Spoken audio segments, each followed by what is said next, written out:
All right, everybody, welcome to the 301st edition of the Holy Backboard podcast. I am Dustin here in Rip City, and I got my man Sage ready to talk about our boards. This is the first time that we've actually shared the boards with anybody. I have no idea where any of Dustin is ranking any of the players. I assume my favorite is relatively low or not on the board at all. So this is going to be a very fun podcast. I'm very excited about it. And 301 is really impressive. Before we kick it off, give me 1 to 2 names that didn't make your board that would probably be in the general consensus. Mark Williams for sure. Mark Williams did not make my board as well. I know everyone is enamored with I think it's like the 9'9" standing reach. I think he's got measurables, through the roof. But as we've seen in the playoffs, centers who can only play drop coverage and centers that really don't have mobile feet to boot just aren't super valuable. So when I see him in the late lottery, that's a red flag for me. I think there's so much more value at the center position later on in the draft. And, I think you've got some centers. I probably got more centers ahead of him as well. So yeah, he definitely didn't make my board. Give me one other name that didn't make your list, Sage. I put Ty Washington at 25, but I don't really believe it. He could have been 30. But it was just one of those things like, damn, he's probably going to go before I actually would take him. So I put him at 25 just as you did a good job, Ty. Here's you're placed on the list. You're not honorable mention. You're actually on the list. Is Ty on yours?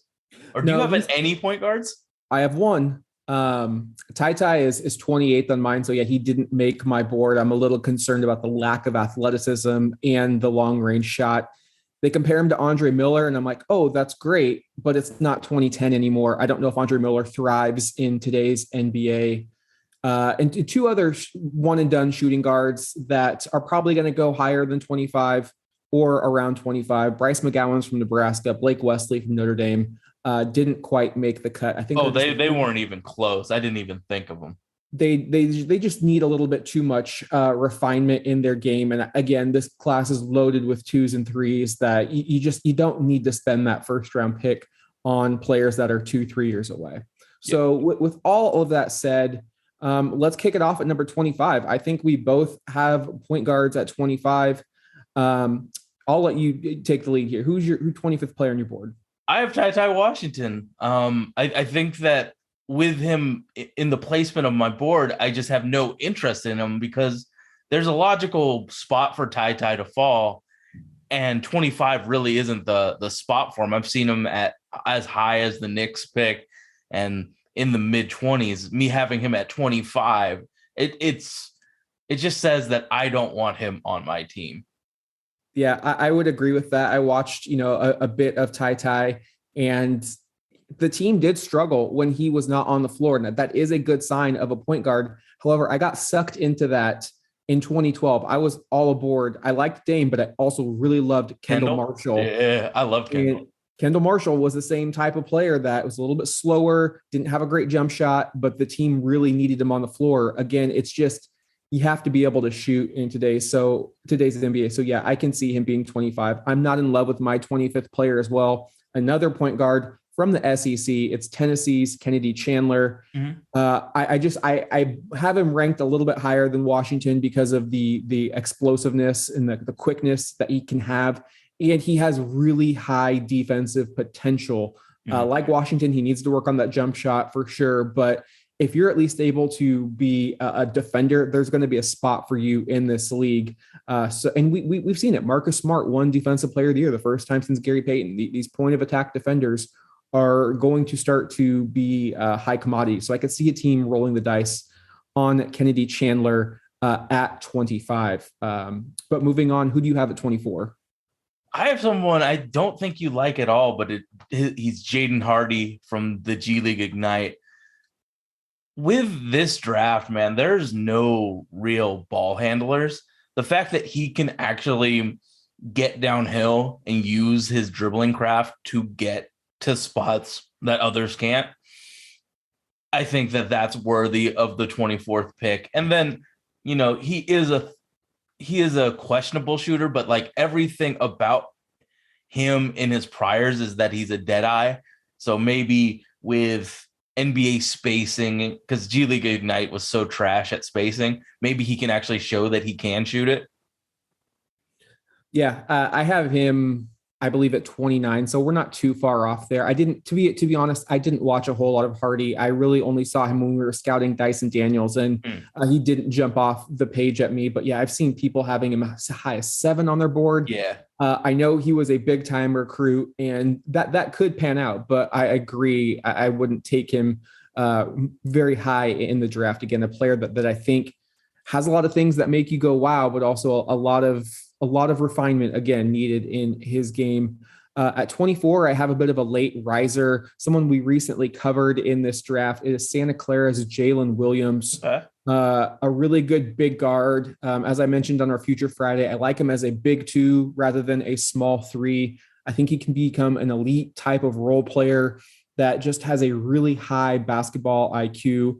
I don't think you're going to ask him to run offense. I don't think you're going to ask him to score in the isolation. I think he's going to be a knockdown shooter. I think he's just going to be an extra pass type of guy. And he has shown the ability to run a little bit of pick and roll and make some nice passes there. I think he's definitely moved himself up in the first round. And if you're a team that needs help right away, I think you're going to look at Santa Clara's Jalen Williams.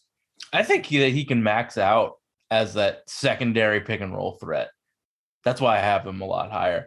This one I feel kind of bad about because I've talked about how good he is. Number 23? Yeah, number 23 is Ryan Rollins. Wow, I like Ryan Rollins a lot more than you do. I know. I feel bad. Honestly, like he could be so much higher. I don't know what I was thinking when I made this board. Like I could make an argument that he's like 18. I really could, but in this board where I already feel bad about my picks, Ryan Rollins. 3 picks in and you're already doubting yourself. I love it. At 23, I had another player that we recently scouted, and I believe it's the top international prospect on the list is Nikola Jovic.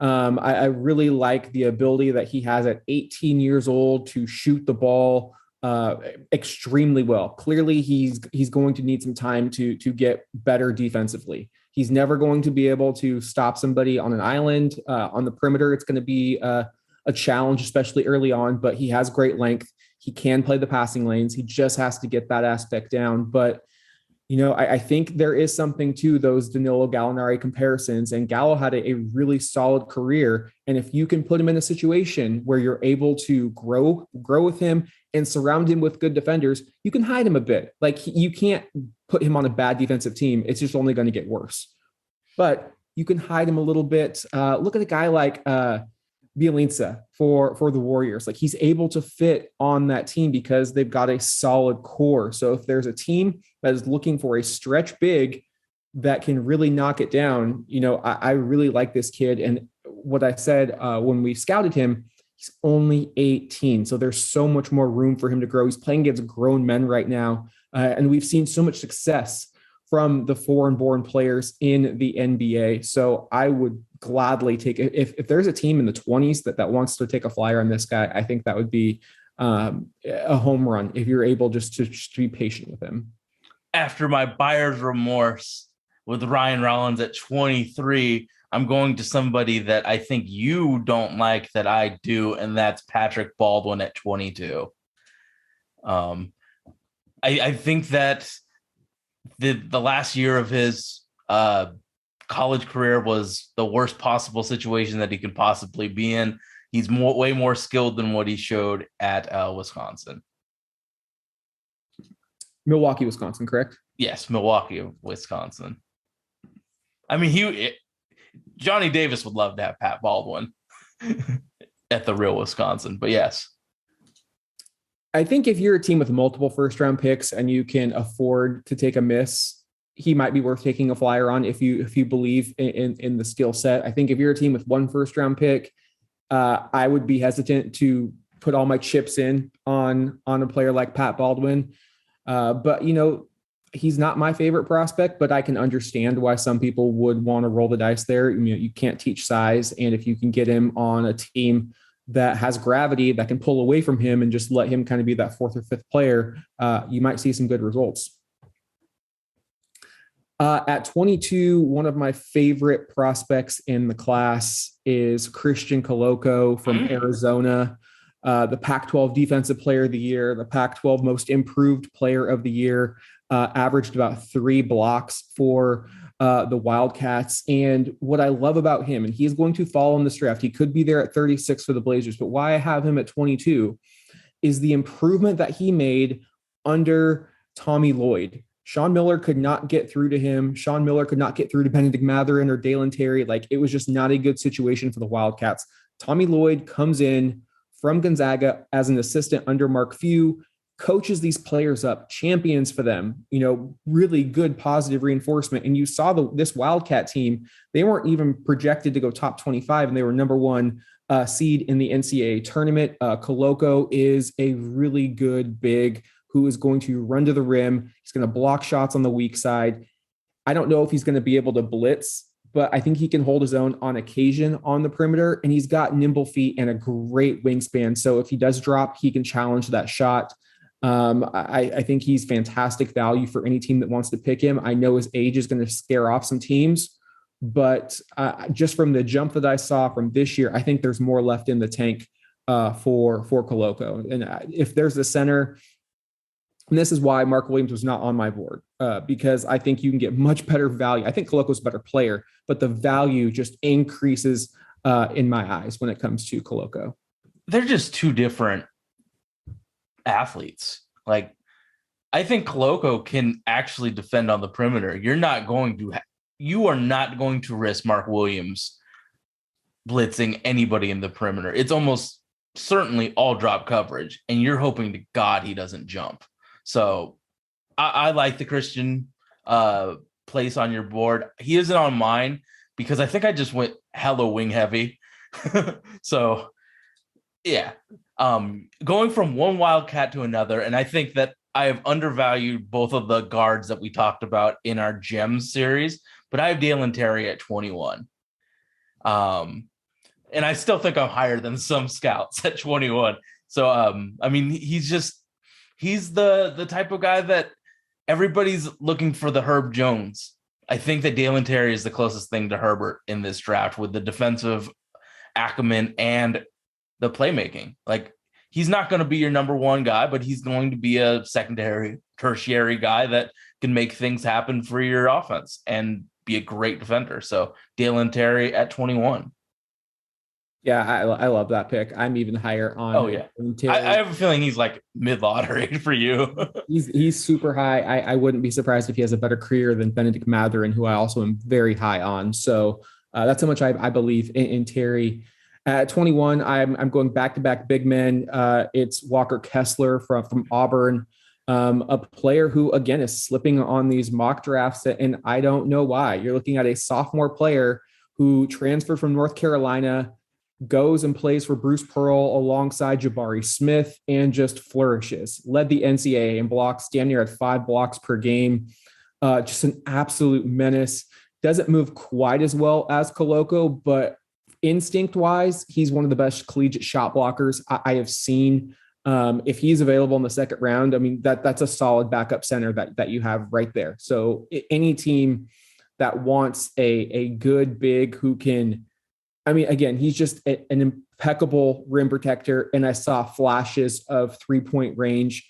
The windup takes a bit, but again, 19 years old, that can be fixed. And he's also not going to be playing with some of the worst guard play in NCAA, which he did at Auburn. You get him with some good guards, you run some pick and pop. I could see him evolving into what Brook Lopez is doing right now for the Milwaukee Bucks. And Brook Lopez was an integral piece to their championship puzzle last year. So again, I'm not sure why he's slipping a bit, but he is. And that's why he's up on my board, because I see a lot of value in a player like Kessler. I think that he's a very good player. He's not on my board, but I kind of valued wings higher than a center because there's a lot of value in that second round for centers. I have Jalen Williams from Santa Clara here at 20. I think I believe in his playmaking in terms of pick and roll a little higher than you. That's why I value him a little bit higher. So him at 20, I feel pretty good about that. I really like what he's doing. And then I've seen some people love him so much that he's like mid-lottery. So I feel pretty safe with that 20 pick for Jalen. Yeah, I think that's probably the ceiling that I would have him at. He could turn out and be a Jimmy Butler type of player, but those players are so rare where they're able to perform without being exceptional athletes. So it could happen. Jimmy Butler was a late riser as well, and he continued to improve during his NBA tenure. He's like, this may seem mean, but he's like a low budget Luka. Like, they both aren't the greatest athletes, but they use craft to get to the places that they want to go. And yeah, so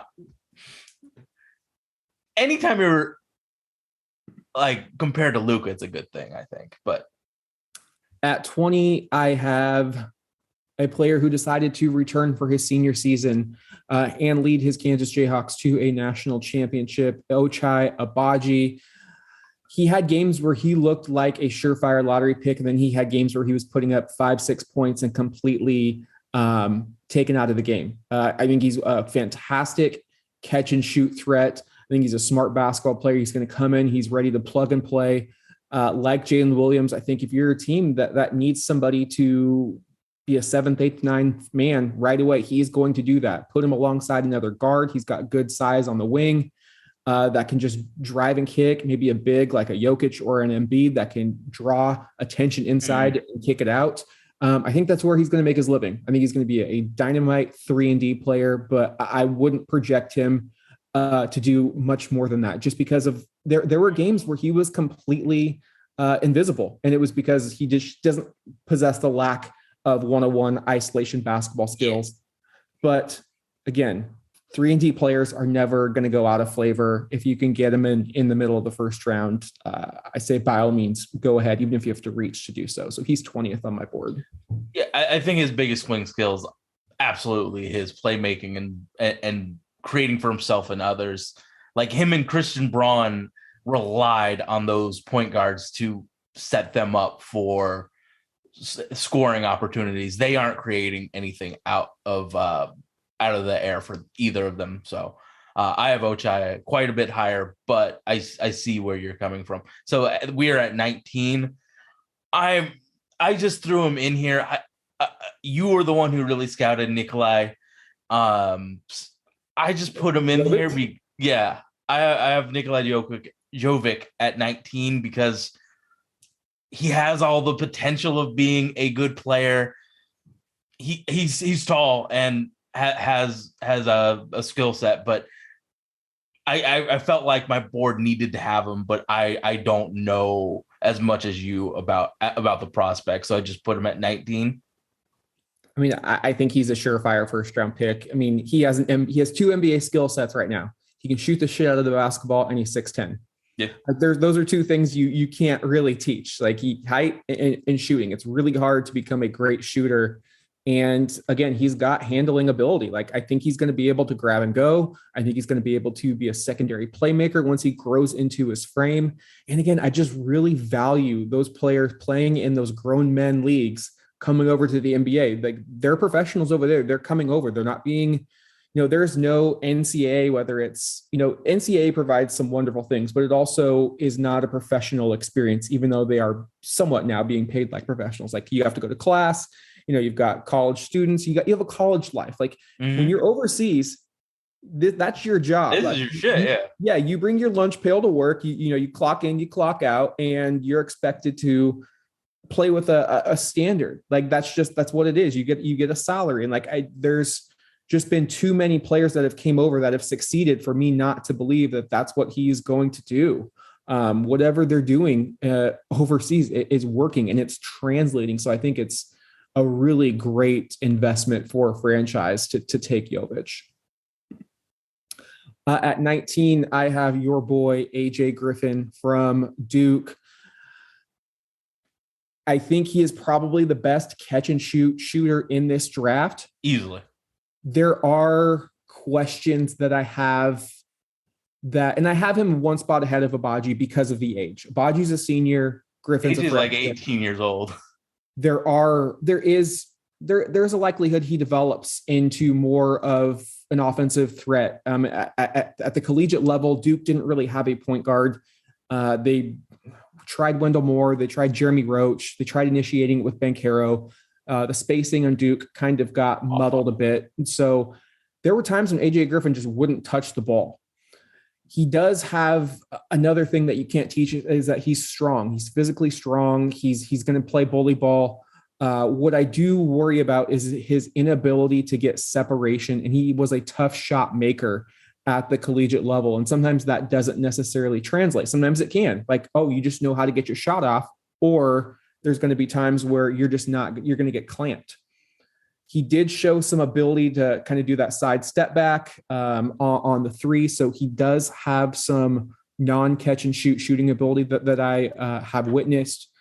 But the one thing there's two things that really concern me and that don't have him higher on my board. The first thing is it's hard to argue with the numbers on his shooting because they were so magnificent, but the shot does feel a little slow and mechanical. So if he can speed that up a bit, he tends to drop it down a bit on his stomach before he launches. And I think he may need to just refine that a bit. And secondly, the defense. The defense needs to become stronger. There was the game against Wake Forest where Jake LaRavia was able just to kind of isolate him and go right at him. Plays with heavy feet. But again, if you believe that he can get quicker, that he can get more laterally quick, by all means, have him higher on his board. The injury history does scare me off a bit. So I would love AJ if he was more in the top 20. The top 10 kind of scares me off a bit because I like the prospects more, but that's where I have AJ. So should I talk about AJ now or should I wait till 5 to talk about AJ?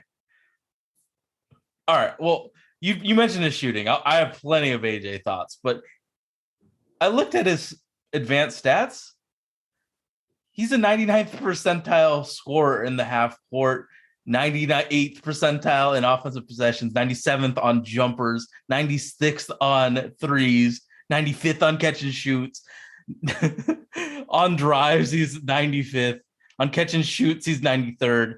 He's kind of shitty at 89th percentile at catch and shoot guarded and 88th around the basket. So having all those statistics, I think that I think he's the best shooter. He's the best freshman shooter in a long time. So I value that.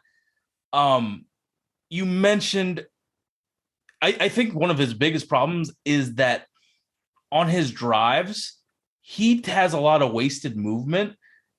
And he's a very upright athlete. So I think that I looked at Luka.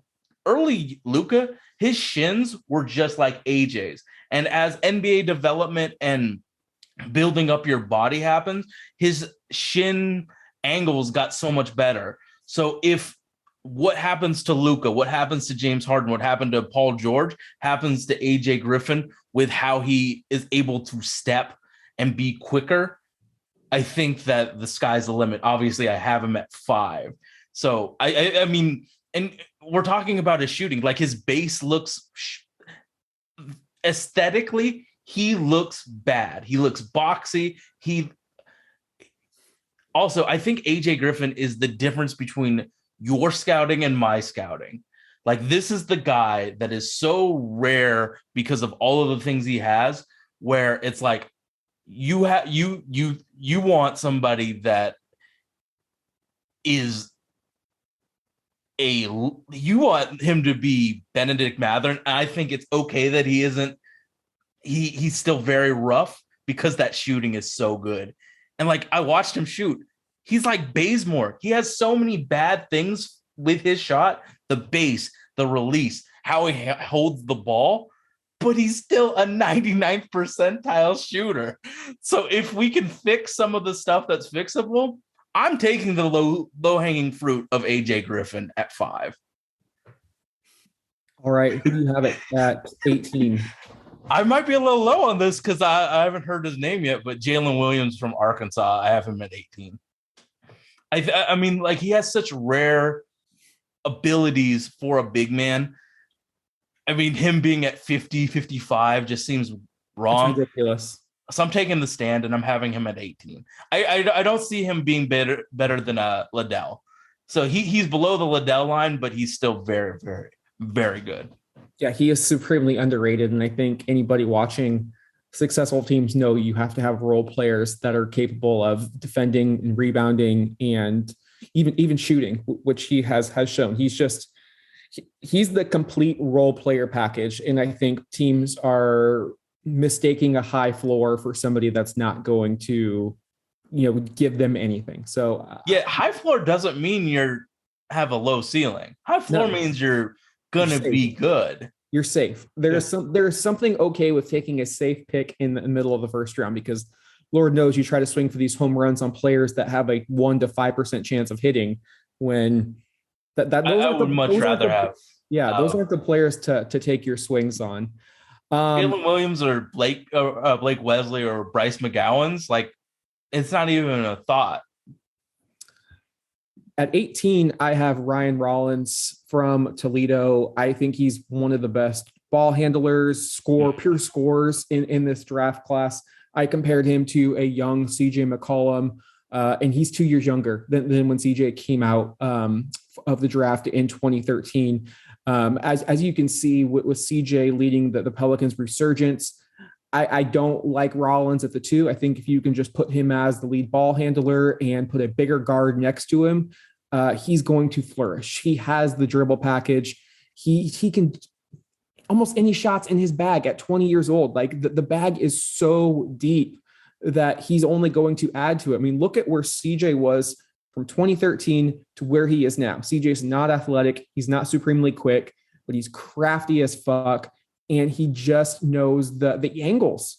Mm-hmm. And when you have a player with physical limitations, such as Ryan Rollins, he has to find other ways to get better. And he did that. And this was my argument for Ryan Rollins versus maybe against a Pat Baldwin. Like Toledo, Milwaukee, Wisconsin, they're both probably not great teams. No. I mean, you could argue that maybe one's better than the other, but they're not great teams. Ryan Rollins was able to get his stuff off against his conference opponents playing at Toledo. That's what CJ did with Lehigh. Like, I just really like players that no matter the competition, no matter who is, alongside them, suiting up with them, he's able to just compete and produce. And I love the improvement that he showed from his freshman year to his sophomore year. I think it's a travesty if he doesn't go first round. He may not, but some team is going to find him in the second round, and they're going to have a gem, a 10-year career. Like you put me onto this guy, and I absolutely love him. Yeah. I mean, defending Pat a little bit, Ryan Rollins' bag is just too damn good, and Pat's a big man. So there's different ways to attack size in this in basketball. What number are we at again? 17. Okay, so this is the EJ Liddell line. I'm a humongous fan of EJ Liddell. I think that defensively, he's one of the best defenders. Like the way that he doesn't look like an athlete, but his mother was a volleyball player, and you can see that gene of being able to smack the shit out of the ball has been passed down to him with all of the chase down blocks. I think that his rotations are really good. I think offensively, if he can get that pick and pop game with somebody, he can be a very, very good role player for a long time. You need role players in this game, and I think EJ Liddell is one of the better role players. I love him on defense, though. He's fantastic. At 17, I have a guy you just talked about, Jalen Williams from Arkansas, one of the SEC's defensive players of the year. Or first team all defense, led the NCAA in charges drawn at 54, played in just over 30 games. helped lead Arkansas to an upset over Gonzaga, played Duke incredibly tough. He can finish on the pick and roll with authority. He can pop out, hit an open jump shot. The off-ball defense is just unreal. The chase down blocks, the length. There's just an intelligence to his defense and to his offense that he reminds me. He's maybe one of the closest things to Draymond that we have seen.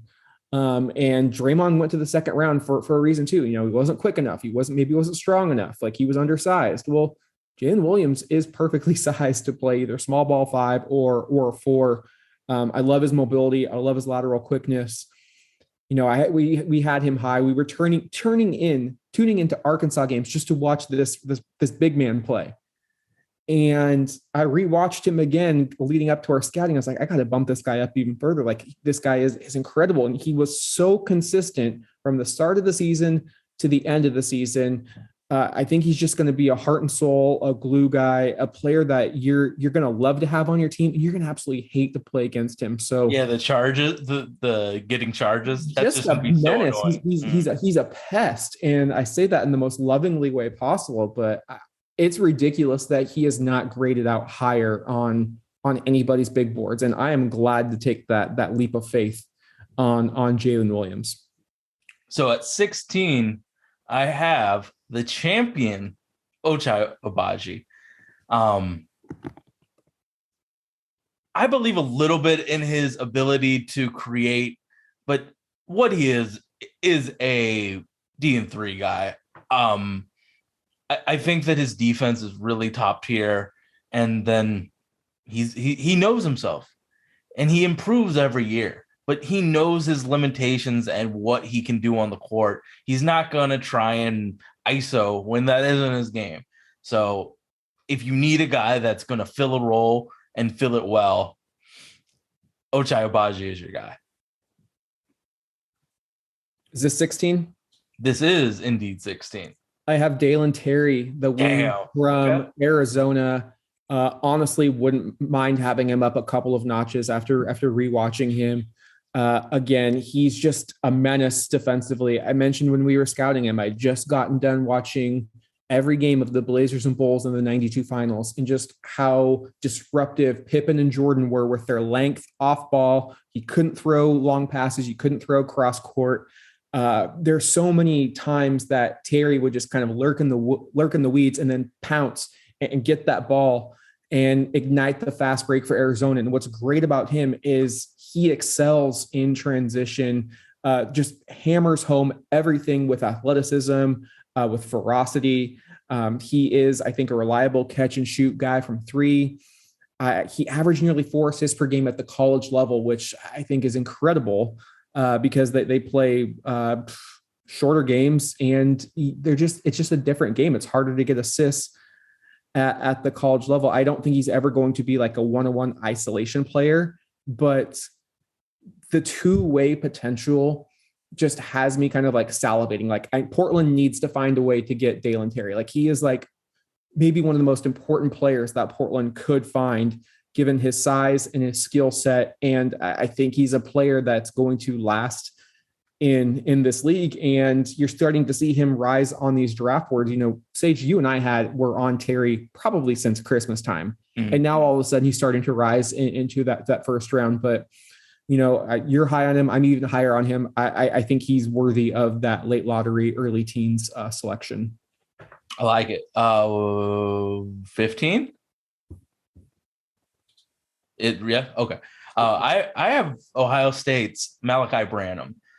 I think there are similarities between Malachi and AJ, but I think that the low-hanging fruit for AJ is just more plentiful than Malachi.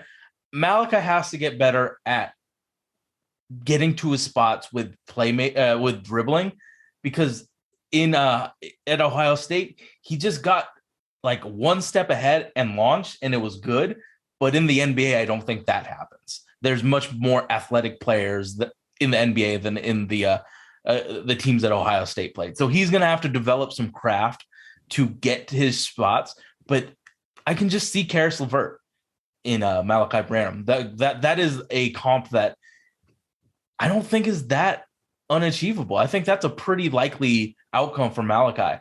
Obviously, the defense has to improve. He is one of the worst defensive players, especially in the pick and roll. Like his hips are so inflexible that it's going to be hard for him to defend. But if he can get that defense to a little bit negative, but still his offense carries him, then I really think that like there could be an all-star game appearance for Malachi Branham at 15 or whatever number I actually said. At 15, I have the other Ohio State Buckeye. I have EJ Liddell, 6'7", but possesses nearly a 7-foot wingspan, 240. So he's built. He can play either the 3 or the 4. I think if you like Keegan Murray, you should like EJ Liddell, especially with the value that you're going to get with him, taking him probably in the back end of that first round, maybe from the teens to 25. I think he possesses similar attributes, especially defensively. He is just all hustle, all out, all the time. And then he possesses a really nice catch and shoot game. He can shoot the shit out of the basketball. You're looking at my notes. I think he can be a Robert Covington type of player. And you said it when you discussed him. You need role players in this game that don't require the ball in their hands, that play defense, that do the little things, and that really just balance out your roster. I mean, look at what Jay Crowder has meant to the Phoenix Suns. Look at what PJ Tucker has meant to the Milwaukee Bucks last year and the Miami Heat this year. You need those players who aren't afraid to get their nose dirty and go in there and just kind of muck shit up, to be honest. And I say that in the most positive way possible, but I think EJ has legit all NBA defensive skills and instincts, and you're never going to run out of those in the NBA. You need as many, like you watch baseball and they always say, how many starting pitchers do you need? You can't have enough. It's a long season. Players get hurt. You always need a guy to go out there and give you 5 to 6 solid innings. You need a player like EJ Liddell that's going to go out there and give you 20 to 28 minutes of fantastic defense, rebounding, and open shot making. Like those players are going to make the Trae Youngs, the Damian Lillards, the Steph Currys of the world so happy. They're going to make their life so much easier because the Lucas, you can't double off them. Mm-hmm. They're going to make up for their mistakes on defense, and they're going to make them look fantastic on offense. I love this guy. So who are we at 14? We're in the lottery now. So I have Jeremy Sochan. It's obvious that I like Tari Eason more, but Sochan, what he can do defensively is so rare, where I don't think he's the best athlete in the world, but he is so comfortable defending out in the perimeter because of his IQ. And I think he's laterally quick. He's just not fast. So he can stay up with those guards and play really good defense. Offensively, I worry that he doesn't warrant a closeout. So I guess I can talk about all 3 of those versatile bigs right here, right now. But I think that Keegan Murray warrants that closeout because he can shoot the shit out of the ball. I think Tari Eason warrants a closeout because he also can shoot. I think Jeremy Sochan, you're going to let him shoot, and that might be a problem. Like, I could see a world where he's a 5 because the shooting isn't as legit. So that's why out of the versatile 4s, he is the lowest on my list. For number 14, I have back-to-back Buckeyes. I have Malachi. I like Branham, that. 6'5", 180, big-time Karis LeVert vibes, a player who an unexpected one and done from Ohio State, was just, the number 44 player overall. So it's not like a 5-star surefire player coming in who has all this media hype and attention. Really got out of the gate slow, but as the season progressed, really took ownership of that offense, really just played he played bigger than 6'5". Like I'm looking at my notes, and he just has a big frame. It allows him to finish with contact at the rim. He's the master of the mid-range, and I don't think the mid-range gets enough love. It's a great shot, especially if you can get some separation. And I really love how patient he is in the pick and roll. I think you're going to get a player. I think you nailed it perfectly when you say he's probably going to make an all-star game. I don't think he's going to be a perennial all-star, but I wouldn't be surprised if he has that Gordon Hayward type of career where he makes one all-star game, but he's going to get a really nice contract and you're going to want him on your team. So I think he's got a really smart intelligence, especially with the ball in his hands. I made the note that he reminds me of like Chris Paul with how patient he is. He knows exactly what to do with the defender and he kind of toys with them a bit. And this is just an 18, 19-year-old kid. Imagine him growing into that skill set. So there's a reason he's rising up these draft boards, and I think he's one of the best wings that you can get in this draft. I very much like it. He needs to get in the lab and get a Ryan Rollins bag. If he gets a Ryan Rollins bag, that there might be more all-star games for him. It's just about developing that, because I believe in everything that he can do. It's just that gaining that separation in the next level is what worries me and put him at 15 instead of what you have him at. So I'm very. I have him at 14, so we're pretty close. I know. I was like, "Fuck! Are we at 13 yet?" All right. Well, whatever. I think he's a very good prospect. So we're at 13 now, right? Correct. I have Johnny Davis, and this is where this draft is. I characterize this as a bad draft because I have to use my brain on every single pick. 1 through 30, I have to use my brain to make the right selection. Last year, we knew where the players were going.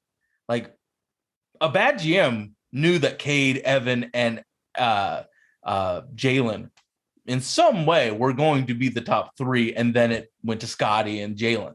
This one, I can see a world where Johnny Davis is 6 and is deserving. But I think that he has some issues with his athletic ability. He's going to have trouble with gaining separation. I think that his shot, I don't know if his shot taking and selection was bad because he wanted to take those shots or he had to take those shots for Wisconsin. But I worry about him scaling down because he had like a 30 usage rate. He was their offense. So it was a bad Wisconsin team. It was an awful Wisconsin team. So I wonder what he's going to look like scaling down a bit. Is he going to need those touches to be as good as he can be? Or can he scale down and do what AJ Griffin did and be successful with low usage? At 13, this is my wild card. This player could end up being a top 5 player from this draft. This player could not get a second contract. Can I make a wild guess? Because I think you're about to say Tari Eason. It is Tari Eason. LSU was an absolute dumpster fire this year. Their coach was fired. I believe every player on scholarship transferred at season's end. Yep. Eason came in this year from Cincinnati, was a 6th man for the Tigers, and it was really hard to evaluate Eason because of how discombobulated the Tigers were on both ends of the floor. So you really just kind of had to point out certain plays and what you think Eason could become. I think he needs to become more reliable shooting the basketball. The skill set's there, but I wouldn't call him like NBA average right off the bat. I still think he needs to work on that. Huge hands. He's got the physical tools. He could be a player that might slip on draft night, but 5 years down the line, you're like, how did this happen? Because he could be like a Ron Artest type of player where he's just a beast defensively and so physically strong on offense that he's just able to get to the rim. He's able to pick and pop, and you're wondering, how did this guy fall? I think he has the biggest risk of all of the versatile 4s that we're going to talk very, about. Very high risk, very high reward. That's why he's more in the late lottery for me. I would not take him in the top 10 just because of the risk proposition. But I do think if you're looking for a swing at the fence, you can't do much better than Tari Eason. He's in my top 10 pretty safely. But I think that the wild card is absolutely a great way to describe him. Like, he takes risks. He takes dumb risks. But guess what? they work. And he's athletic enough to catch up. Once he fucks up, he's athletic enough and good enough to catch up. So I feel much safer with him fucking up than any of the other versatile fours. Well, Jeremy's not going to fuck up, but I'll talk about somebody else that does fuck up. Who's 12 for you? I have Keegan Murray at 12. It's perfect. I think Keegan Murray was trying to be like Tari Eason a lot last year he was trying to be aggressive in blitz and try and make steals and make big plays happen, but it was almost never properly rewarded for him. That's why when we talked about his defense, I was like, yeah, it was good in the early part, and then it was struggling in the mid part because he was trying to be overly aggressive and it didn't work out for him much. I think that he shoots the absolute shit. No, that's too much. I think he's a good shooter. I think that he would be a good shooter, but let's talk about what happens in every single play. We're based on, like, what Chauncey Billups is based on is penetrating and kicking out to the shooters, right? That's what he's talked about, the drive, kick. I think that Keegan Murray deserves a pretty tough closeout. What the fuck is he going to do once they close out in an NBA game? He cannot dribble, and he's a bad passer. So what is he going to do when they close out on him? If you can give me the correct answer of what he does to an attack closeout, he'll move up to the top 8. I just have no fucking idea what he does in closeout situations because he deserves a closeout because of his shot. He's not going to attack the closeout well. Yeah, Keegan will be coming up shortly for me, so I'll address that in a bit. But first, at 13 or 12. At 12, excuse me, I have a player that you already mentioned, Jeremy Sohan from Baylor. Oh shit! So he's the number 1 big on your board. No, or no, versatile 4. That's not big. The big 4. No, he's not number 1, but he is number 12 for me. I think probably even including Chet, I think Sohan has the best defensive potential in this draft because of his ability to guard 1 through 5. I don't know if Chet would ever be able to guard a 1. Sohan's a little bit more lower to the ground. He's not 7 feet tall. What about Tari Eason if he hits? I still think defensively, Sohan is my number 1 prospect ceiling wise. The ability that he has with his length, his intelligence, like there's just clips of him playing defense, and it's something you wouldn't watch in a game live and be like, oh yeah, he's doing that. It's like, no, somebody put together packages and like, just watch Jeremy, just see what he does. And all of the right moves that he's making as an 18 and 19-year-old are just astounding. Imagine getting him and a guy with like Nick Nurse together and just imagine what he could do. He's a Raptors wet dream. Yeah, you put him in there and you're just going to unleash mayhem on the opposition. I do agree there are concerns with the jump shot, but when I watched his tape of him playing overseas with the Polish team, he was much more confident with his shot. It was going in at such a much higher clip, a higher rate. It's a little bit of a slingshot form, but I put stock into what I saw then as opposed to what I saw at Baylor, because again, at the collegiate level, you're a forward. You don't know when you're going to get the ball. Like Jeremy Sohan shooting threes. You play by the Baylor guards, you die by the Baylor guards. Scott Drew is not going to run offense for Kendall Brown and Jeremy Sohan. That's just not what got them to a number 1 seed. However, if he's playing alongside, John Morant or, Damian Lillard, yeah, you can run some pick and pop action. And I believe in the progress. Like he's still a young kid. I think that's the limit to his offensive game is probably catch and shoot.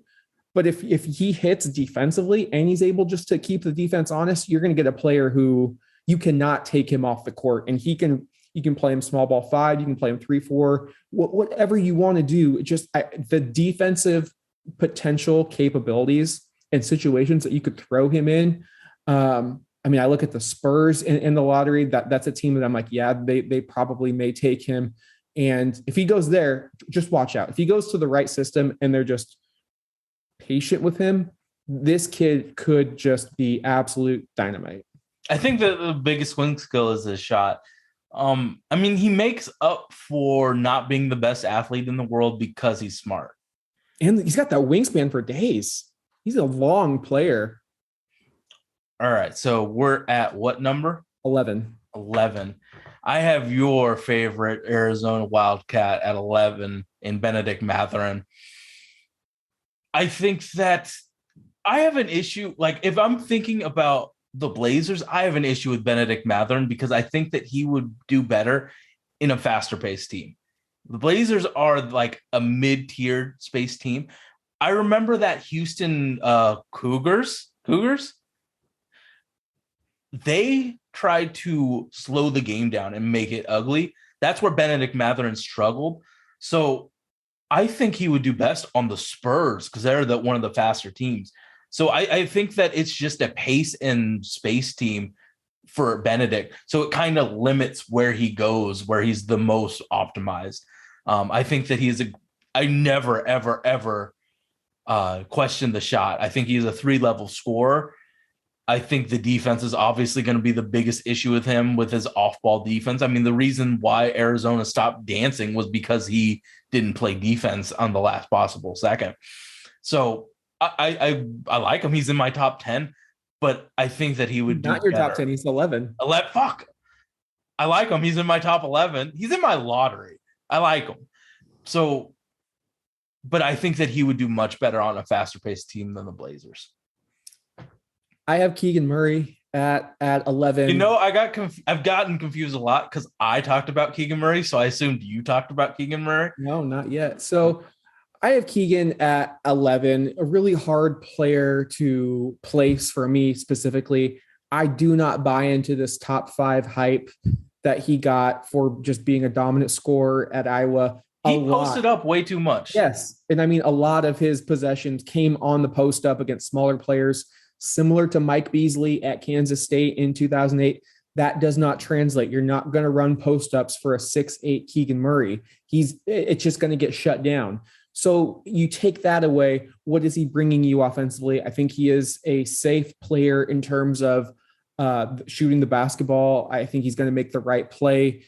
I think he's a little limited athletically and what he can do with the ball in his hand. So he's a straight 4, right? I think you get away playing him some 3. No. I said some 3. I think he's Harrison Barnes. I think that's the type of player you're going to get. So if you're looking for a perennial all-star, I wouldn't pick him. If you're looking for someone just to fill in your rotation, go ahead and take him, but you're going to have to take him higher than you probably want. And that's the reason he's lower on my board. I don't see that value. Like, I wouldn't take Harrison Barnes really in the top 10. Like, he's had a pretty good career, but there's a reason he's a 5th starter in the league. And those players are relatively easy to find. So how does he attack the closeout? I haven't seen it yet. That's why he's 11 and not 5. Yeah. If someone can explain to me from the Iowa tape how he attacks closeouts that happen every fucking game, multiple times. I mean, that is the key. If he can attack a closeout a little bit, I guess he deserves to be in the top 10, but I don't think that he does. And that's why I feel very safe with Tari higher. I think Keegan's a safer pick. That's why he's. Yeah. I think he's 3 notches higher than Eason. I think he's also still a wonderful defender who, when you put him in an NBA level scheme, like, again, the Iowa team was not good. They won the Big Ten tournament because of Keegan, and they lost in the first round because their team's just not good. Yeah, you can't expect one player just like. He's taller and bigger and stronger than the small guys that he posted up against. But when he's going against who is just a strong wing? I'm not even going to talk about a forward. A strong wing. What? Josh Hart.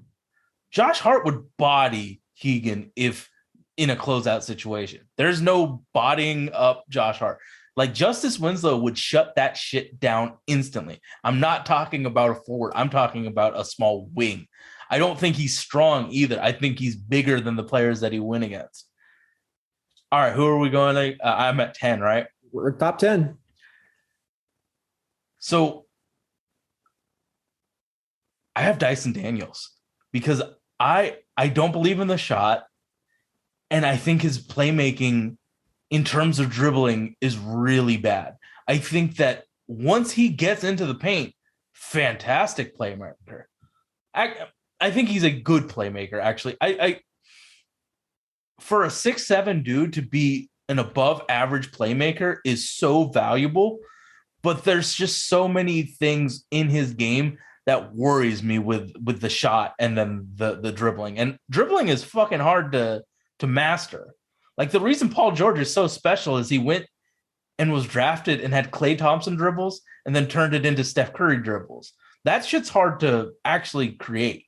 And if he has a dribble creation like a Paul George, where it's that type of upside, I am fucking wrong. My evaluation of him is wrong. But those things are hard to develop. He is a fantastic defender, really smart, really athletic. But there's some things in his game that just worry me in playmaking and shooting. At 10, I have Memphis big man Jalen Duren. I think he's clearly the top center prospect in this class. Incredibly mobile, reclassified early, so he's a year early up on his high school class. It's really hard. The Memphis program was up and down this year. They didn't have great guard play, and when you're a center at the collegiate level, you're not really going to get a chance to show off what you can do offensively. Mm-hmm. He showed some minor playmaking skill set potential that could translate. There were rumors that he was hitting corner threes in the Blazers workout. If he's able to do that, that's great. I personally haven't seen an ounce of it, given his percentages at the free throw line in college. Anybody can hit an open three in an open workout. So that's more when there's no repercussion and no decision making. Yeah, I could probably make a corner three too. I'll believe that one when I see it. I think if you're expecting him to be Bam Adebayo on the perimeter defensively, I think you're expecting wrong. And I think those are too lofty of expectations. But he is mobile. He is a freakish athlete. I think you're looking at maybe a more modern NBA version of DeAndre Jordan in terms of the lob threat, the ability to shot block and rebound, and maybe be a little bit more playable in today's day and age than DeAndre would have been. Again, he jumps up if he's able to be more of an offensive threat, but right now it's just the lob, it's just the garbage man role. And if he can really hedge on the perimeter instead of just being a drop big, like I was texting, I was like, if he projects to be Robert Williams, I don't love him in the top 10 because Robert Williams isn't having the greatest impact in this finals. But he's hurt. He is injured. He isn't. Yes, I will say that. And he is a good player. But Robert Williams also taken, I think, in the 20s. Like he slipped. Like that's where you want. I was also thinking like every position is valuable. Nobody's denying that. But I think in the modern NBA, the center position is the least valuable. And I think you can find over a power forward. I think it's the center position is if you give me Paul George, that type of power forward. But Paul George is like okay, fine. I'm just saying, like but the Joel Embiid and Joker are there's two, and there's nobody remotely close to those players.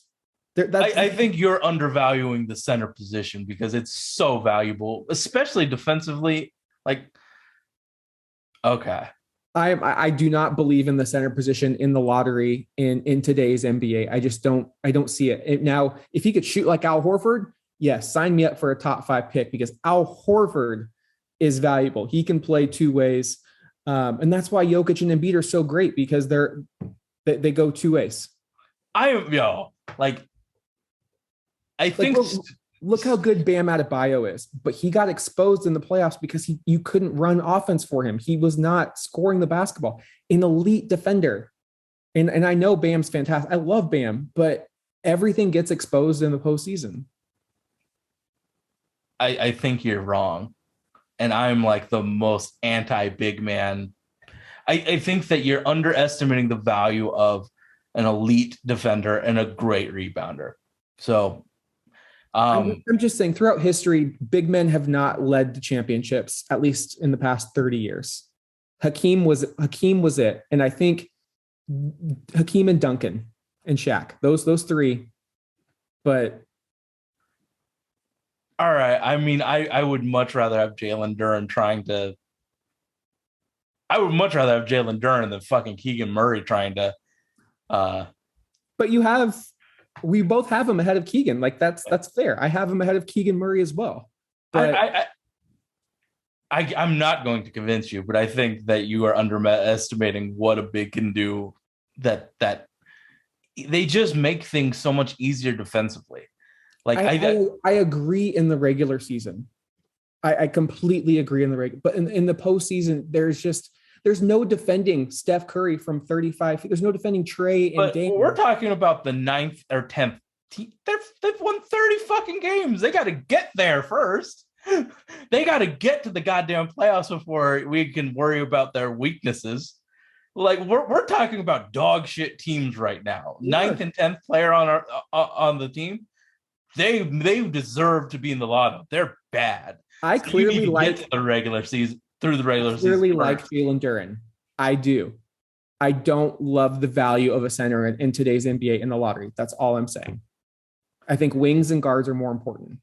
So I knew this was going to happen where we argue about a player and then I'm about to talk about that same player. I have Jalen Duren at 9. But see, we're close. I know, but you were talking. I think my argument was value of center, not. I also think that Jalen Duren is better than Time Lord. If he projects to be defensive player of the year, fantastic. But and I'll let you just go into your scouting of Duren. But it's hard when I say defensive player of the year. I'm like, oh, Rudy Gobert was a 3-time defensive player of the year, and nobody fucking wants him. Like, especially at the contract that he has, because he can't play in the postseason. Now, if you're I think that's wrong because of his shitty guards fucking up. But regardless, Rudy Gobert, time and time again, has been played off the court. If you think Jalen can stay in the playoffs, then yes, I think he warrants this selection. Defensively, I think obviously he will stay on the court. We're talking about a guy that isn't the most gifted offensively. I think defensively, he's not getting played off the court. But I think if you scheme him up, he's going to stay on the court on the playoffs. But it's on the coaching staff to put him in plus scenarios. I think that he is talented enough and good enough to be on the court at those times. I think that he is better than Time Lord. I think that he is worse than Bam Adebayo. So if there is a tier between those two, I think that that's where Jalen stays. I mean, he has all the tools in the world to be a world-class center. It's on Chauncey Billups or whoever's drafting him to put him in positions to succeed and develop him, because I think he has all the tools in the world to be that. But you, as a coach and development staff, have to help him. So I think I would be more open to Duren in the lottery, thinking from a Blazers perspective, if they had that second pick. It's tough to be like, oh, totally. It's tough. Like, you get one chance, your first lottery pick in 9 years, and you're taking a one-way player at this point. So maybe that's where it's coming from. The playmaking upside, like there are things that Jalen Duren does that other bigs can't do. So I'm going to take the upside of Jalen Duren and be pretty happy.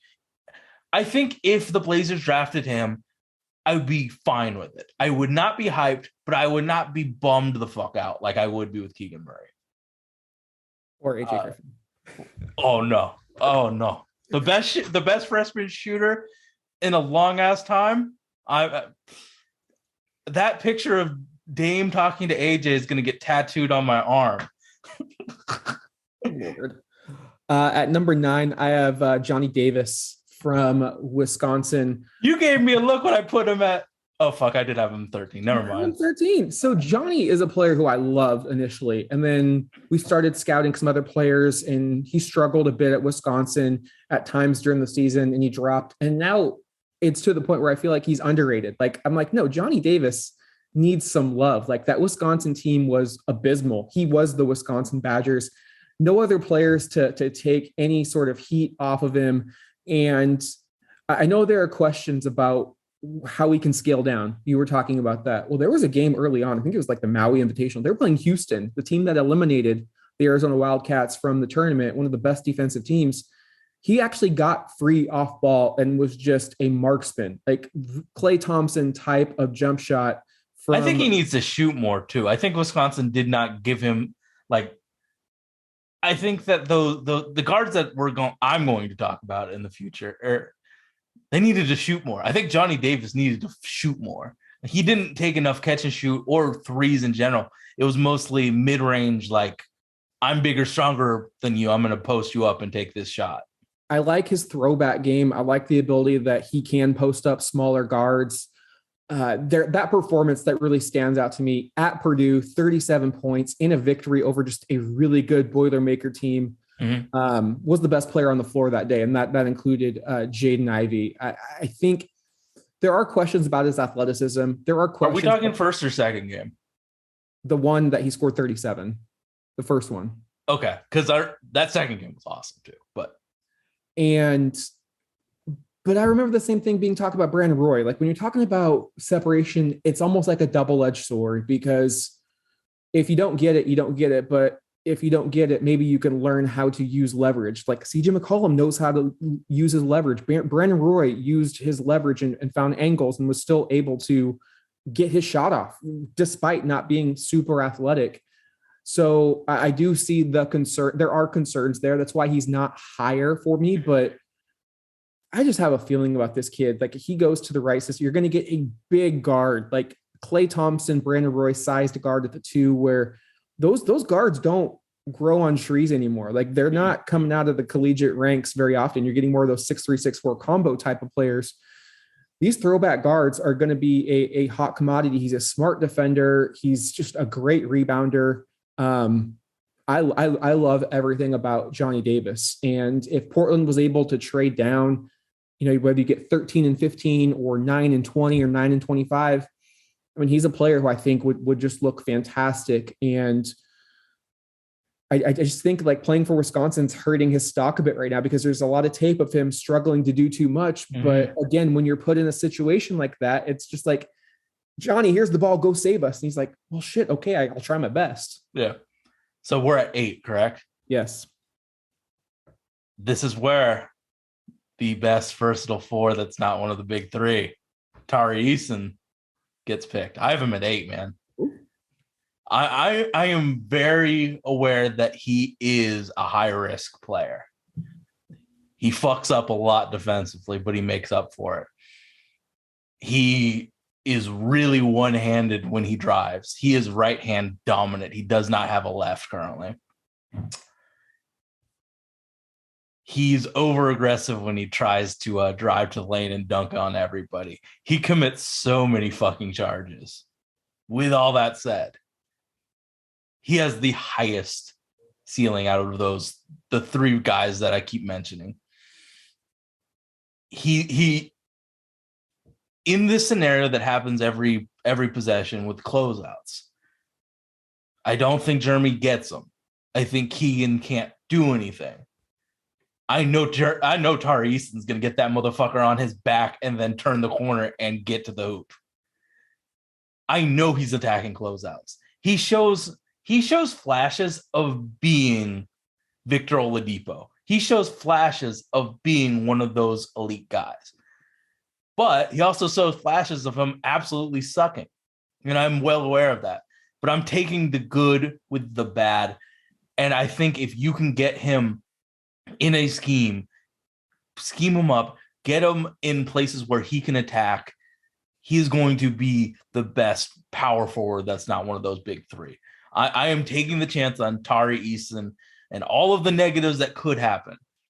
I think that he is the best defender in the perimeter if he can get his shit right. So Roy Rogers, if we trade back and get 2 firsts and get Tari Eason, yeah, Roy's going to have a job to do trying to get him to play the correct way. But when he goes off script and it works, we have a game changer here. And Tari Eason at 8, I feel confident with. And I know that this could blow up in my face, but I could also look like a fucking genius. Number 8, I have Dyson Daniels from the G League Ignite, one of the first foreign-born players to kind of go the G League route. Again, it was kind of a mess. You have so many players kind of playing for themselves. A lot of people just also hanging on to their careers. But what I saw when I watched him was arguably the best perimeter defender in the class. Really he doesn't defend like an 18-year-old person. He defends like a man. He already right now can flip his hips, get in front of his defender without fouling. And that's a skill set that's going to start him from day one. He is a ball handler, a playmaker, whatever you feel like his level of that is currently. You have to remember he's 18 years old. He's going to get better at that. And so you potentially have a lead guard at 6'8", 6'9", that's going to be able to play defense and set up your shooters. That allows you to have maybe one of those smaller combo guards playing alongside of him because you still do have that size. And I think the biggest question mark for me is the jump shot. Can he just keep defenses honest with it?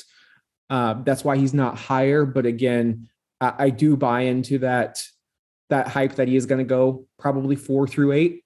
I have him at 8 right now. I would be more comfortable 7 to 8, 9, 10. I don't know about 4, but defensively at that age, guarding the perimeter, that just, it's such an important skill set to have that you kind of have to salivate because it's like a Sohan where you're just like, what can we do with this kid? Because there aren't many Swiss Army knives at 6'8" that can play 1 through 3, maybe even 4 in stretches. Mm-hmm. So where are we at again? Sorry, 7? All right. So again, this could blow up in my face because I think that he could go 4. But I have Shaedon Sharpe just because there isn't that much tape on him. Like there's 15 games on the internet of Shaedon Sharpe. So there isn't that much tape, and then he hasn't played a legit comp basketball game in 2 years. So there's going to be rust. But the jumper looks amazing. He's super bouncy. He has all of the things that you're looking for in an Ant Edwards or a Jalen Green. I think that I don't know if he is as quick as Jalen or Ant, but he is that archetype of versatility meets skill meets athleticism. But I don't know if it's at the tier of Ant and Jalen, because I think Jalen had cutting that Shaedon hasn't shown yet at that quality yet. But I'm well aware that he could be the best player in this draft. But I'm not as comfortable going all in on him right now, and that's why he is 7.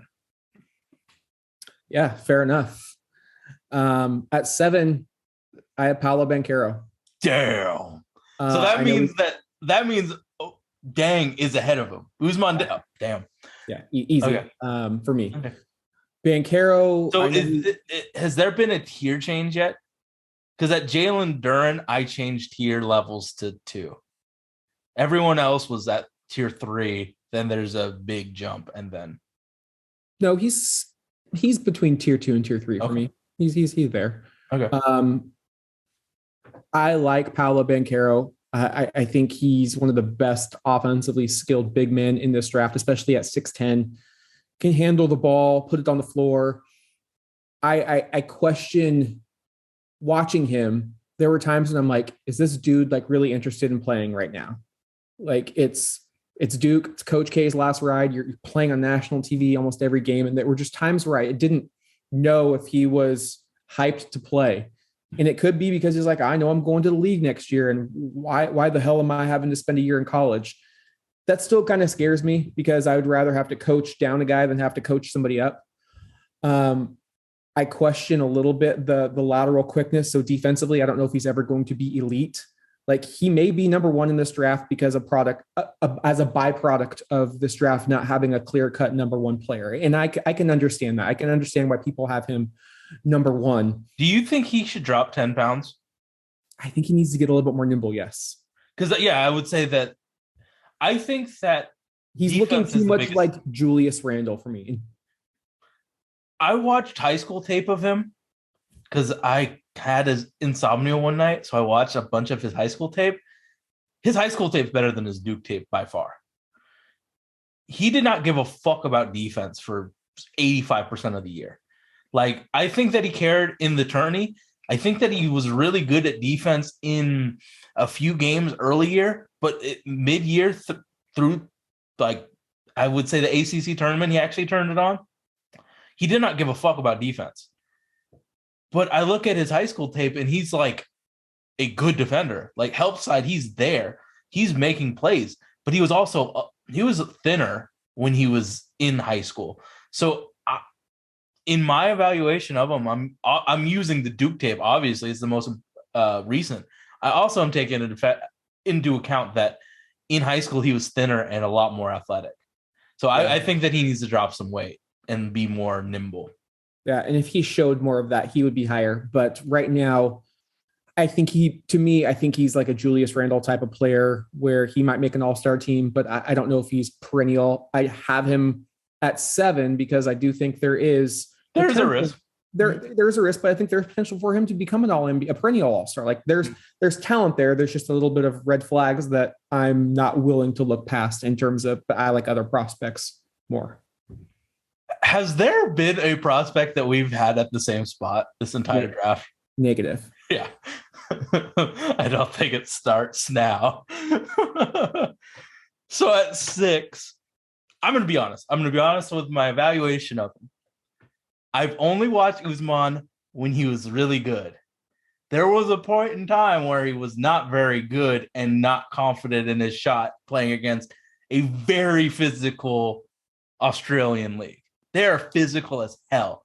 That's why when Josh Giddey succeeded in a less physical NBA, it made sense. I have Usman at 6. I had a very difficult time choosing between he and AJ. But I watched some early AJ. I was like, that shot is so good. I'm going to move him ahead. And there's so much low fruit on for AJ that I'm putting Usman at 6. He is special as a two-way player that I love watching what he can do off ball and on ball. They did a really good job of having Pooh Jeter run the offense, and then that guy from Louisville as well. So he wasn't the main guy, but when he was the main guy on offense, he did his thing. He got to the spots he wanted. I think that he needs to put on weight and strength because he was very he tried to avoid contact too much. So if he can put on the strength, which isn't if, he is a skinny boy, he can be an all-star player for sure if he can put on the strength. He can be Brandon Ingram with a plus defensive game. So Usman at 6. Yeah, I love Zhang as well. Another player who I think is being undervalued in this draft. At 6, another player that slipped for me, and it's more just because of the risk. Are you about to say Chet? I have Chet Holmgren at 6. I would have liked to have seen more at Gonzaga. And I understand that Drew Timme was the offensive focal point. Andrew Nembhard ran the offense. The guards weren't as strong as they were last year with Jalen Suggs and Joel Ajay. However, when we saw him up close and personal for 2 games, he had a lot of opportunity to take some threes and knock them down. And just the shot didn't look good to me. There were times in the season where he looked like the number 1 pick. He was dribbling the ball between his, behind his back, going coast to coast and dunking on folks. And there were times where he was just kind of invisible. I think this was the worst team. I think he has great defensive potential. Mm-hmm. Like he locked down Jalen Duren. Like he was blocking a shot at the rim, even with his frame. If Chet just would have shown me more with the shot, like if I could say, Chet, you're the type of shooter that Keegan Murray is. Okay, you're moving up my board. I don't know if he's able to do that combined with just the weight scares the shit out of me. To be completely honest, the weight scares the shit out of me. That's why I wouldn't take him in the top 5. I think he's going to be a good player. I just don't know if he's going to hit, and I don't know if I'm willing to take the risk. I think he's the riskiest player in this draft. So I heard in an interview say that I think an issue with him is what you just laid out. People calling him weak. So he wouldn't. I think that he doesn't want that weak moniker around him. So he didn't shoot it a lot because in his mind, shooting threes is weak. I think that if he went to North Carolina and took Brady Manek's role, he would be the number one guy by far. Because Brady Manek shot as much as he fucking wanted. And Hubert Davis? Hubert Davis. Hubert Davis empowered Brady Manek to shoot. So if he went to North Carolina, we would be talking about a number one by far. So I think that if he in his mind can take away that weak shit that people keep talking about, he's going to be he has a chance of being the best player, one of the best players in the league. So I get the risk. I think he's worth the risk. That's why he's much higher on my list. But yeah. I get why you're saying it. But I just think that what he does as a defensive guy, and I think that he can shoot really well. I don't think that he's ever going to take the shots that Jabari and AJ do, where Chet might be the best shooter. He just isn't going to shoot enough to be on that list of, like, you know, there's that minimum bar that you have to take for the shooters, like the percentages and the, like, to judge who's the best 3-point shooter. He ain't going to take enough to actually make it work. So that coach is going to have to talk to him and empower him to be that shooter, to be that player that he can be, because Mark Few did not do that. But I get why you have him so low because of the risks. So I don't think he's soft. I just think physically he is weak. Like he does need to gain weight. Muscle. Like efficient muscle player, 82 games, 48. It's going to be time and time again. Like he's going to have to bulk up while also keeping his mobility. One other reason I dropped him a bit is he's not a traditional freshman. He's 20 years old. Like he's older than the traditional freshman. So you're mostly looking like at a sophomore player. So that does, I think, reduce his potential just in my eyes a bit. So who do you have at 5? I have AJ Griffin at 5. So I have the similar issues with AJ that I do with the guy who I have at 4 in Jabari Smith. I think AJ is a better shooter, but I think Jabari Smith has a lot of other skill sets, being taller, being a better defender. So I have AJ at 5, but I think that the weaknesses in both of their games right now are very similar. So I wanted to put Jabari right behind him because of that. But I think that there's low-hanging fruit that we as analysts and draft guys aren't taking right now that we should take. He is the best freshman shooter in the last decade. He is really fucking good at shooting. And if we can just get him to shoot more, because Duke didn't do that. They didn't give him the ball enough. He needed to shoot more because he's so fucking good at it. Obviously there's issues, but I feel like AJ's issues are more fixable than some of the other issues there. He lost time with COVID.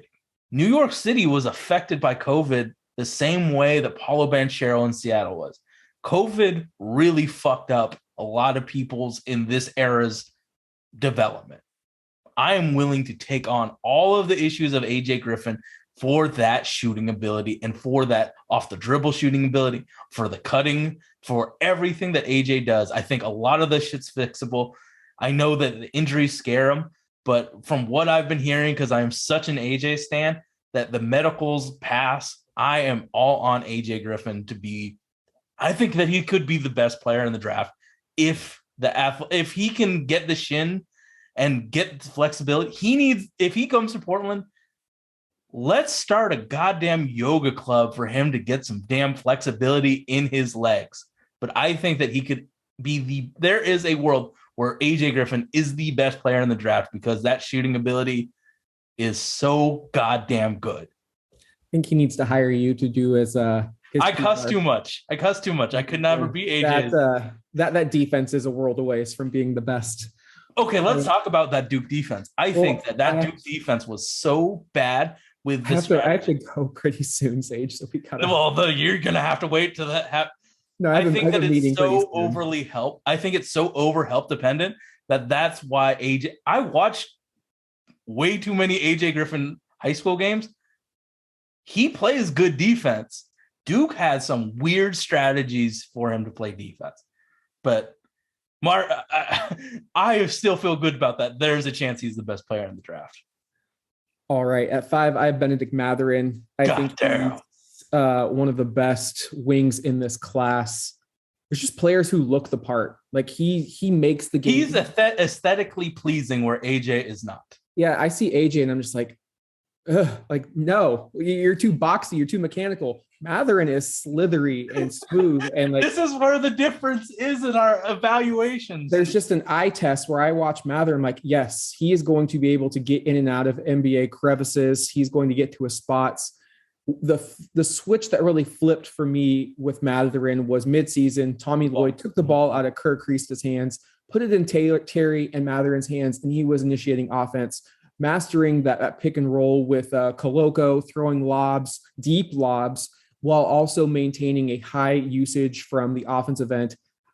Clearly, I think he has defensive issues, especially off ball, which have been discussed, but I think that's going to get worked out. You're not going to be able to play in today's NBA if you don't give the effort on that end of the floor. And I think once he's with, 2 to 3 other guys that can shoulder some of the offensive load, he can lock in defensively. He's got the athleticism.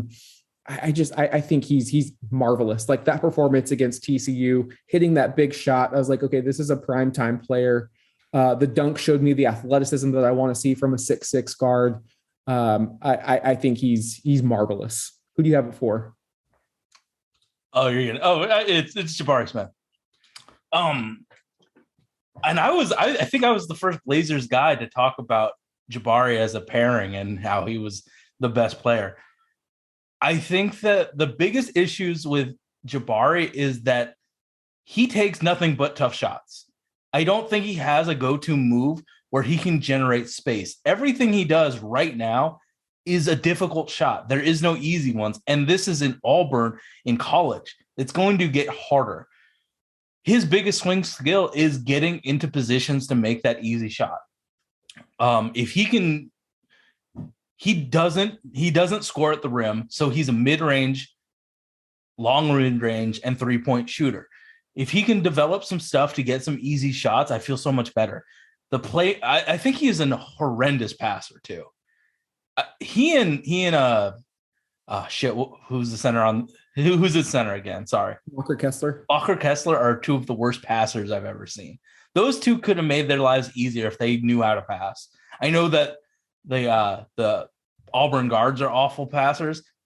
Jabari and Walker were also awful passers. So if he can just get easy buckets and get more gravity on the court to make passes that are easier, I can see him going higher, but right now I just don't see the playmaking. And if he goes number 1 and is such a bad playmaker, like that's disturbing a trend where if you're number 1, you have to create for others. So I have him at 4. I think he's fucking awesome. I just think that there's some issues there that people aren't really talking about. And his defense is fantastic too.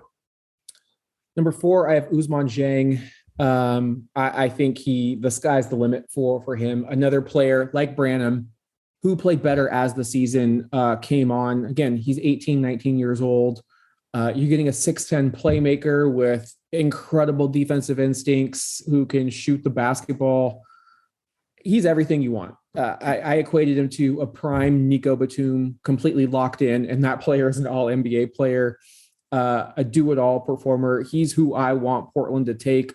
He's not in the top 10 of most mock drafts. I don't know why. I think he's going to be one of the top 5 players from this draft. Quite easy. And again, I love the foreign-born players. I think playing grown man basketball at an early age has its benefits. And you saw the growth. You saw the progression from the start of the season to the end. That's something I buy into. You take him along slowly. he is going to blossom. And I think just like Brandon Ingram did not light the world on fire. It took him a long time. It took him 3 or 4 years before he had to get his body right. Yeah. Uzman has to do the same. Yeah, I think you're looking at Ingram on offense and maybe a Batum on defense. Like I think the sky is the absolute limit for Usman. So at 3, I have Jaden Ivey. We've talked about him probably more than any prospect. His quick first step is godlike. I have less issues with him than I do with, Jabari. Like I think that he probably has the least amount of red flags as a prospect, but I couldn't put him at 1 or 2. But I think that what he can be is just an all-world player at the shooting guard position that can handle playing point guard, but you probably want somebody who's a better passer around him. I mean, that God-given athleticism and that quick first step creates so many problems for a defense that he's going to be the guy that all defenses fear in this draft class because of that. So he's 3 for me right now. 3, I have Shaedon Sharpe, the international man of mystery in this draft class. I just feel like it's more of a gut instinct, right? There's not a lot of tape to go off of, but he kind of checks off every box when I think of perennial NBA superstars. Still growing, went from 6'4" to 6'6", plays both ways. All the scouting reports say he's a willing defender, loves that end of the floor. He's bouncy. The jump shot looks great. Number 1 player in his high school class. He's a player that if he had played at Kentucky next year, he's going number 1 probably. Maybe no, Victor's getting it, and I think Scoot's probably going top 2 or top 3. If you can get him at 5, 6, or 7, you don't get an opportunity to draft a player with these credentials often. So yeah, I'm willing to risk. I'm ready to roll the dice on a 6'6", 6'7" wing who checks off every single box. Yeah, I think that I've been the more risky guy up to this point. Thinking like Tari's 8. This is where you take the reins as the guy that has more cojones in their analysis. But I agree with everything you're saying. It's just I'm a little bit more worried about him. So at 2, and this is where the tiers. Ivy to Sharpe is tier 2. This is tier 1. I love Paolo Banchero. I've had a love-hate relationship with him, but what he can do offensively is special. He has creativity. He can create gravity because he can dribble and pass and shoot. He's a willing passer when his gravity affects and creates a double. What he can do offensively is so special that I'm willing to take a chance on him not being hyped up for the first game of college. I get it. That is a red flag, but what he can do offensively and when he is locked in, what he can do defensively is great. So I'm taking him at 2. At 2, I have Jaden Ivey. I think he may end up being the best player from this draft class. I think the burst of speed, the athleticism, everything you want in a modern player. I mean, look at the success that Ja Morant has had. He's worked on his range out to NBA. He's a better shooter than Ja, for sure. Yeah. I think the only thing that concerns me is where do you play him at the next level and who do you play him alongside? Like, I don't think it's a perfect fit for every franchise. Like if he's on the court as a 2, you need a taller 1, like a Spencer Dinwiddie, like a Luka Doncic, maybe a Tyson Daniels down the road. Or if you play him at the 1, you need maybe a number 2 who has some better ball handling skills. Who can be a secondary ball handler, because I think his ball placement on passes sucks. Yeah, he's not a point guard. Like he is a shooting guard, but can you make him into a respectable passer? So like that's the question for me. But I love the progression from year 1 to year 2. I mean, game to game, you just see so much improvement. So I get why you have him too. Yeah, his mom's a head coach at Notre Dame, the women's basketball team. He's grown around the game. He's incredibly smart. The athleticism is freakish. The question for me is just a fit for whatever team that drafts him. They have to have a plan for him. because otherwise I think he does potentially fail at the next level if he's not put in the right position. But put him in the right position. That's why he's so high for me. I have Chet number one. I think that the ability on defense to be a absolute game changer, it's just too alluring to me. I think that he is a good shooter. I just don't think that we're going to get him to be the shooter that Jabari or AJ is in terms of attempts. But I love the tools. I think that people that shit on Chet that I've seen online just don't watch enough Chet to really understand how good of a prospect he is. I am a humongous fan of him. He is number one on my board by far. I have Jabari Smith from Auburn. From the moment I saw him till now, that has not changed, that he is my top prospect. The things that he does are unmatched, I think, by anyone in this class. When you look at his size, his shooting ability, his ability to run the floor and even handle the ball. Like there are clips that just make you like your jaw. You have to pick your jaw up. Like there's a 6'10" big leading a break, going behind his back, and then finishing at the rim. Do you think he thinks that he's a wing or a big? I think that he thinks he's a big. He's both. That's why I love him, because you can mix him. But I think with his process, I think he thinks he's a classic big man when he's not. I also think he is another player who's going to benefit from moving on NBA from spacing ranks, play with some good guards that can put him in position to succeed. I've watched a ton of Auburn basketball. Like some of the shot selection that his teammates were doing, they would go minutes upon minutes without getting him the ball. So how do you think he is? I think that he is a bad off-ball player in the term, like when I watch an off-ball player, they are active movers. I think Jabari Smith, because there was a game where Wendell Green, and Walker Kessler, they just had a super mismatch, and Walker was the guy that game, and Jabari wasn't. He was just standing in the corner, hands up.